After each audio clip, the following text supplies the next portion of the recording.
अस्सलाम वालेकुम। मैं उम्मीद करता हूँ कि आप सब खैरियत से होंगे। जैसा कि आप लोग जानते हैं कि हमारा मॉड्यूल 1, 2 और 3 कंप्लीट हो चुके हुए हैं। आज जो है हमारा मॉड्यूल नंबर 4 स्टार्ट होने वाला है, जिसके अंदर हम वर्डप्रेस को देखेंगे कि वर्डप्रेस कैसे काम करती है, क्या चीज़ है, और आज उसका लेक्चर नंबर 1 है। सो लेक्चर नंबर 1 जो है आज हमने सी पैनल के ऊपर रखा है। सी पैनल क्या है, कैसे काम करता है और कौन कौन से फंक्शंस सी पैनल के अंदर हमें बिल्ट इन मिलते हैं, हम उनके ऊपर थोड़ी डिस्कशन करने वाले हैं। सो मैं आपको नोटपैड की स्क्रीन पे लेके चलता हूँ और मज़ीद जो पॉइंट्स हैं वहाँ पे डिस्कस करते हैं। सबसे पहले introduction to cPanel. CPanel जो है वो एक होस्टिंग का पैनल होता है जिसके ऊपर आप अपनी वेबसाइट को कंट्रोल कर सकते हैं। ठीक है, आप अपनी वेबसाइट को होस्ट करते हैं किसी भी जगह पे। आप जब अपनी चीज़ों को रखते हैं तो उसके लिए आपको स्टोरेज चाहिए होती है। चाहे आपका घर का सामान हो, आपकी मोबाइल का डाटा हो तो आपको मोबाइल की स्टोरेज चाहिए है, लैपटॉप है जो उसके लिए हार्ड ड्राइव चाहिए। इसी तरह अगर आपकी कोई ऑनलाइन प्रेजेंस है, जिस तरह वेबसाइट होगी या एप्लीकेशन होगी, तो उसके लिए आपको आपकी होस्टिंग चाहिए होती है जो स्टोरेज होती है बेसिकली। ठीक है। Control panel. Control panel cPanel वो होता है जिसके ऊपर से आप अपने डाटा को, अपनी वेबसाइट को, अपनी होस्टिंग को कंट्रोल कर सकते हैं। आपके हाथ में है सब कुछ, किस तरह से काम करती है और कौन कौन से ऐसे एक्शंस हैं जो हम सी पैनल के थ्रू परफॉर्म कर सकते हैं। तो ये कुछ ओवरव्यू है सी पैनल का।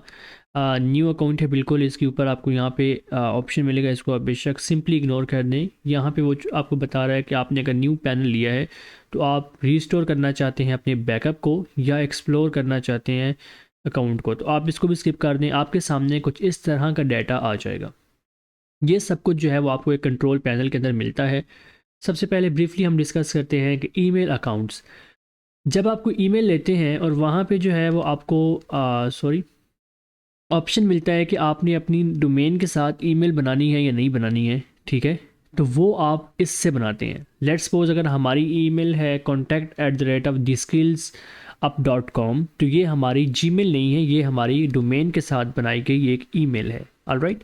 उसके बाद आपको फॉरवर्डर्स मिलते हैं कि अगर आपको आपकी जो आपने ईमेल बनाई है उसके ऊपर ईमेल आती है तो वो कहाँ पे जाए, तो आप यहाँ पे अपनी जीमेल की आईडी लगा सकते हैं कि मुझे ये आईडी या ये ईमेल जो आए वो मुझे मेरी इस पर्टिकुलर जीमेल की आईडी के ऊपर भी मिल जाए।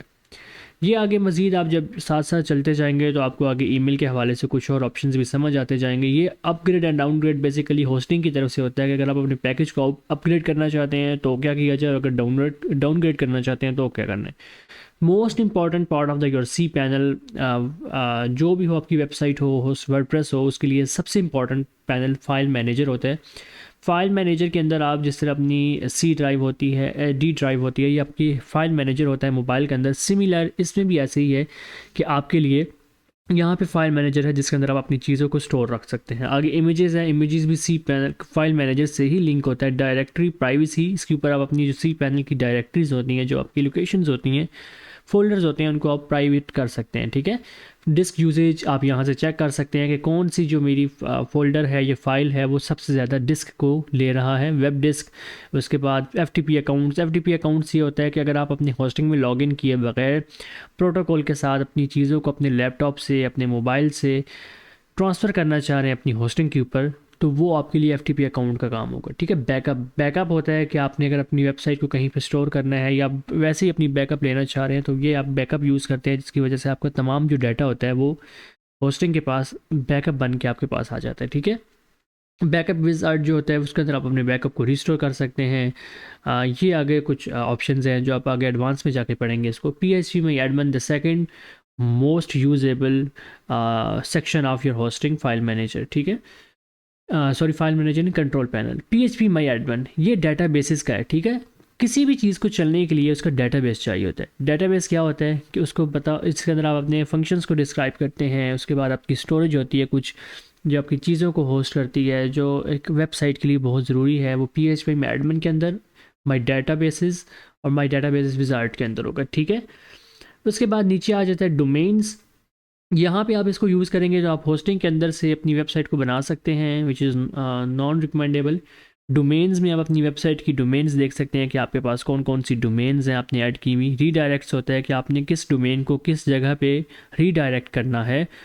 वो आप मतलब अगर आपकी एक डोमेन है skillsup.com, आप उसको ट्रांसफ़र करना चाह रहे हैं skillsup.com के ऊपर, तो आप रीडायरेक्ट के ज़रिए जो है उसको थ्रू उसको लगा सकते हैं। ठीक है, जोन एडिटर के अंदर आप अपनी एडिटिंग करते हैं अपने DNS सर्वर्स की, डायनामिक DNS, ये भी आप पढ़ेंगे आगे जाके। आगे ये फिर कुछ मैट्रिक्स हैं, कुछ विजिटर्स हैं, बैंडविड्थ है, ये आपके लिए इंपॉर्टेंट नहीं है। Most important, third most important is the WordPress manager, जिसके अंदर आप अपनी वर्डप्रेस को इंस्टॉल कर सकते हैं, अपनी वर्डप्रेस को चेक कर सकते हैं, और बाकी चीज़ें भी वर्डप्रेस के रिलेटेड इसके अंदर है। फिर नीचे कुछ इतना ख़ास नहीं है, ये कुछ बिल्ट इन थीम्स होते हैं जो साइट पब्लिशर के लिए, जो मैंने आपको ऊपर बताया कि अगर आपने होस्टिंग से अपने बनाना हो वेबसाइट को, तो वो उसके लिए आपके पास ये कुछ थीम्स हैं जो आपको बाय डिफ़ॉल्ट आपके होस्टिंग पैनल के अंदर मिलते हैं। फिर नीचे वर्डप्रेस आ गया, ये कुछ और स्क्रिप्ट्स हैं, जुमला है, उसके बाद PHP BB है, उसके बाद WHMCS है, ये आप आगे जाके पढ़ेंगे इनको, लेकिन ये मोस्टली इरेलीवेंट होते हैं। ठीक है, सो बगैर टाइम वेस्ट के मैं आपको एक बार सी पैनल का ओवरव्यू करवा देता हूँ। सी पैनल जो है उसके अंदर आप अपनी चीज़ों को होस्ट करते हैं, इसके अंदर कुछ फ़ोल्डर्स होते हैं, इन फ़ोल्डर्स को आपने कभी भी डिलीट नहीं करना होता है, ये आपकी होस्टिंग के लिए ज़रूरी होते हैं। ठीक है, इन फ़ोल्डर्स को आपने कभी डिलीट नहीं करना होता, मेन जो सारा काम होता है वो हमारा public_html के अंदर होता है। आप इसके अंदर जाएंगे, यहाँ पे ये जो public HTML का फ़ोल्डर है, इसके अंदर आपकी कोई भी वेबसाइट होस्ट होगी, चाहे वो आपकी कंट्रोल वर्डप्रेस हो, चाहे आपकी कस्टम बनी हुई हो, जो भी हो वो सब इसके अंदर होगा। और आपने मेन जो है वो फाइल मैनेजर के अंदर यूज़ ही इस फोल्डर को करना होता है public_html के अंदर। ठीक है, इसके अलावा मैं आपको दिखा देता हूँ कि PHP में एडमिन को एक बार हम देख लेते हैं। PHP में एडमिन क्या है, ये कैसे काम करता है। ठीक है, सो PHP माई एडमिन के अंदर आप जो है वो डाटाबेसेस को होस्ट रखते हैं, ये आपने मोस्टली लोग इससे नोन होंगे, जानते होंगे इस चीज़ को। ठीक है, यहाँ पे जो है वो आप जाएंगे तो आपके पास कुछ ऑप्शंस आ जाएंगे, डेटाबेस, SQL, विज़ार्ड, उसके बाद इंपोर्ट एक्सपोर्ट। यहाँ पे आप जब डेटाबेस बनाएंगे तो वो यहाँ पे आ जाया करेंगे। ठीक है, यहाँ पे आपके डेटाबेस आया करेंगे, जिस तरह मेरे पास कुछ आ रहे हैं, ये बाय डिफ़ॉल्ट हैं जो होस्टिंग के हैं, ये मैंने नहीं बनाया इसको, तो ये आपने इनको भी सिंपली इग्नोर करना है। जब आप कोई नया डेटाबेस बनाएंगे तो वो आपके पास इस PHP में एडमिन के सेक्शन के अंदर आ जाया करेगा। उसके अलावा यहाँ पे कुछ आपको मैट्रिक्स नज़र आ रहे होते हैं, which is your hostings details, के आपके पास किस तरह का प्लान है, कौन कौन सी फाइल्स आप होस्ट कर सकते हैं, कितना आपके पास लिमिट है। यहाँ पे देखें ऐड ऑन डोमेन्स में इस होस्टिंग पैनल के अंदर 5 डोमेन्स को ऐड कर सकता हूँ।